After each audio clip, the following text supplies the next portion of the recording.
જય જિનેન્દ્ર, કેમ છો બધા? મજામાં છો ને?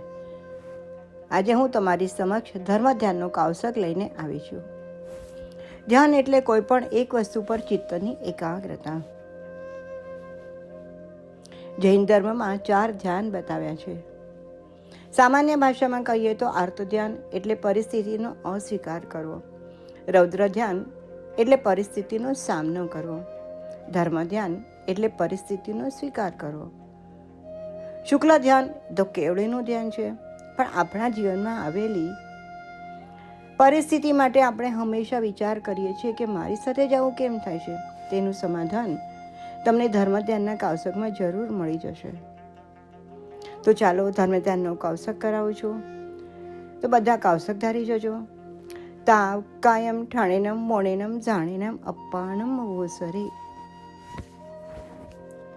સે કિમ તમ ધમ્મ જાણે ચોવીએ ચૌ પડો યારે પન્નતે તમ જહા આણા વિજય અવાય વિજય વિવાગ વિજય સંઠાણ વિજય તમ સણ જાણસ ચતારી લખણા પન્નતા તમ જહા આણા રોઈ નિસગ રોઈ ઉવો એસ રોઈ સુત રોઈ ધમ સણ જાણસ ચતારી આલંબણા પન્નતા તમ જહા વાયણા પૂછણા પર્યટના ધમ કહા ધમ સણ જાણસ ચતારી અણુપિયાહો પન્નતાહો તમ જહા એગચાણું પીહા અણીચાણું પીહા અસરનાણું પીહા સંસારાણું પહા.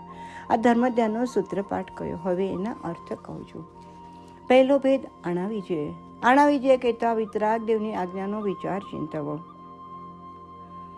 વિતરાગ દેવની આજ્ઞા એવી છે કે સંકેત સહિત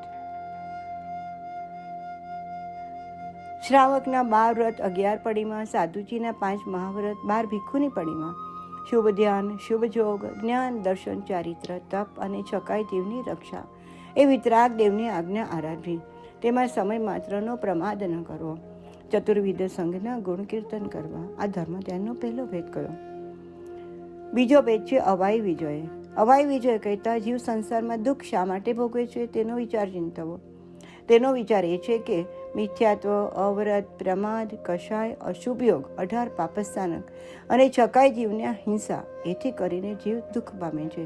માટે એવા દુઃખનું કારણ જાણી એવો આશ્રવ માર્ગ ત્યાગી સોમર માર્ગ આદરવો, જેથી જીવ દુઃખ ન પામે. આ ધર્મ ધ્યાનનો બીજો ભેદ કયો. ત્રીજો ભેદ વિવાગ વિજય. વિવાગ વિજય કહેતા જીવ સંસારમાં સુખ અને દુઃખ ભોગવે છે તે શા માટે તેનો વિચાર ચિંતવો. તેનો વિચાર એવો છે કે જીવે જેવે રસે કરી પૂર્વે જેવા શુભાશુભ જ્ઞાનાવરણી આદિ 8 કર્મ ઉપાર્જન કર્યા છે તે શુભાશુભ કર્મના ઉદયથી જીવ તે પ્રમાણે સુખ અને દુઃખ અનુભવે છે. તે અનુભવતા થકા કોઈ ઉપર રાગ દ્વેષ ન વાણી સમતાભાવ રાખી મન વચન કયાના શુભ યોગ સહિત શ્રી જૈન ધર્મની વિશે પ્રવર્તીએ, જેથી નિરાબાદ પરમ સુખને પામીએ. આ ધર્મ ધ્યાનનો ત્રીજો ભેદ કયો. ચોથો ભેદ એટલે કે સંઠાણ વિજય. સંઠાણ વિજય કહેતા 3 લોકના આકારનો વિચાર ચિંતવો. 3 લોકના આકારનું સ્વરૂપ સુપૈઠક એટલે કે સરવલાને આકારે છે. લોક જીવ અજીવથી સંપૂર્ણ ભર્યો છે. મધ્ય ભાગે અસંખ્યતા જોજનની ક્રોડાક્રોડી પ્રમાણે તીર્છો લોક છે. તેમાં અસંખ્યતા દ્વીપ અને સમુદ્ર છે. અસંખ્યતા વાણિજ્યના નગરો છે. અસંખ્યતા જ્યોતિષીના વિમાનો છે તથા અસંખ્યાતી દેવતાની રાજધાનીઓ છે. તેને મધ્ય ભાગે અડીદ્વીપ છે. તેમાં જગન્ય તીર્થંકર 20 અને ઉત્કૃષ્ટ હોય તો 160 અથવા 170, જગન્ય 2 કરોડ કેવડી અને ઉત્કૃષ્ટ હોય તો 9 કરોડ કેવડી તથા જગન્ય 2000 કરોડ સાધુ સાધ્વી અને ઉત્કૃષ્ટ હોય તો 9000 કરોડ સાધુ સાધ્વી.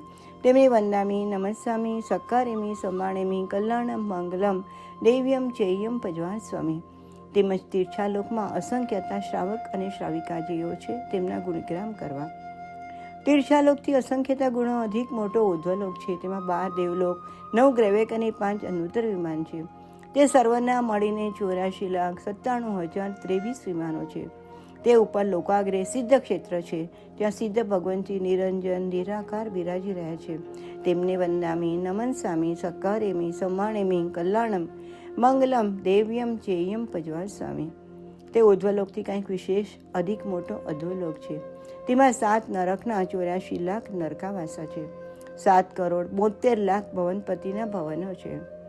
એવા ત્રણેય લોકના સર્વ સ્થાનોમાં 5 અનોતર વિમાનના દેવો સિવાય સમકિત રહિત કરણી કરીને આ જીવ અનંતી વાર જન્મ મરણે કરી સ્પર્શી ચૂક્યો છે, તો પણ આ જીવનો પાર આવ્યો નહીં એવું જાણી સમકિત સહિત શ્રુત જ્ઞાન દર્શન અને ચારિત્ર ધર્મની આરાધના કરવી, જેથી અજર અમર નિરાબાદ પરમ સુખને પામીએ.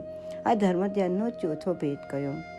ધર્મધ્યાનનો કાવસક માં કાનો માત્ર મીંડ ઉપર અક્ષરગાથા સૂત્ર ઓછું અધિક વિપરીત ગણાયું હોય તો અરિહંત અનંત સિદ્ધકેલી ભગવાન આપની સાક્ષી તસ્મિત છહમી દુકડમ કાવસક પૂર્વ થતાં ભણાવું છું. નમો અરિહંતાણમ, નમો સિદ્ધાણમ, નમો આયર્યાણમ, નમો ઉપજ્જાયણમ, નમો લોય સવસાવણમ, નમો અરિહંતાણમ.